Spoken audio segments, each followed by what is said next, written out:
I'm here to speak to you about the dangers of fentanyl and Oxycontin and how opiates can just, take over your life without you even really knowing what's happening until you're down in the gutter and life is just seemingly over. I was a competitive snowboarder, competing in half pipe, slopestyle, racing, border cross, all the events.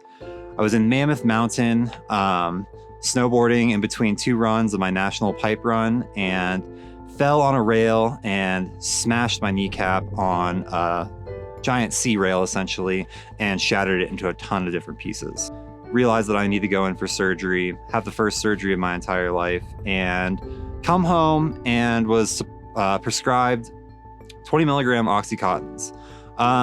These are a really, really high dose of painkillers and is absolutely crazy for somebody to be prescribing a 12-year-old.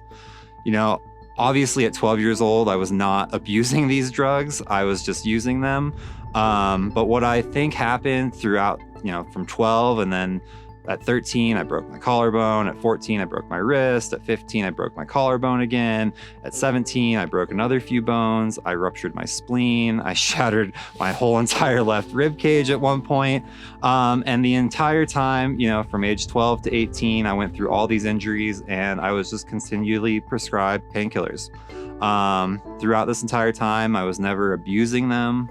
I was never using them for fun. The problem that happened with this whole thing was that my brain started to develop this knowledge that it likes opiates, and opiates are something that make me feel better and something that makes the pain go away and takes the edge off. I remember very distinctly the first time that I used Oxycontin as like a recreational drug, and it was me and 6 friends hanging out in a dorm room playing video games, and somebody came inside the dorm room and literally had a handful of 30 milligram oxys. I've been taking painkillers my whole life, never really done them for fun, but seems like a great idea, so of course we crushed them up, snorted them, and slowly but surely this drug just began to become a very, very consistent part of my life. Throughout college, I had probably 3 different friends pass away. I had 4 friends go to rehab. People would just all of a sudden be there one day and then they weren't there the next day. Nobody knew what was going on, but nobody was really talking about what was happening. It was like, oh, this kid's going to rehab. It's for painkillers or whatever, but nobody said oh, it's opiates, or oh, it's, this thing going on in their brain where they just can't control it. And so they sent him away to hopefully fix everything. It never even occurred to me that I was doing something that would destroy my life at the end of the day. Finished college, met a girl, fell in love, got my dream job, became a snowboard rep for Quicksilver, Roxy, DC Shoe Company, Neff Headwear. Pretty much was living my dream life. Then when I was about 25, I won a trip to a place called Baldface Lodge up in the interior of British Columbia. And I get there, get off the helicopter, go inside, get a beer, go outside, and we see this little snow skate. And I ride the little snow skate down the hill and I fall, and I break my collarbone. It's tragic. And I was just kind of stuck inside doing nothing. And I was given some painkillers there. That's what they were supposed to do. I was hurt and I couldn't go to the hospital. So that's what they did, which was totally fine. I ended up coming back home to Denver. My fiance at the time was a physical therapist, and she goes, you need to go to the emergency room right now. I ended up having to have surgery on my shoulder, having a plate and a bunch of screws put in. And the doctors prescribed me painkillers, of course. Totally normal, Unfortunately for me, the painkillers that he prescribed were high dose, low Tylenol content. So the part of me inside from college remembered how much I liked those things. And instead of taking them, as prescribed, I started crushing those things up and snorting them. And that was pretty much the beginning of the end for me. This is when I really started to completely lose control of my life. I remember one day I woke up, I was on my way to a work event and I'm in my car. It's 8:30 in the morning. And all of a sudden I said, hey, I need to do a 30 milligram Oxy right now. And that was a very scary moment for me because I realized that it wasn't, hey, Charlie, you want to do this drug right now, but it was, Charlie, you kind of need to do this drug in order to get through your day. So fast forward 9 months, I'm in Las Vegas at my bachelor party 2 months before my supposed to be wedding. And me and my friends are all having a great time, partying it up, living our best lives, all of us indulging in many different things and just pretty much living in la la land.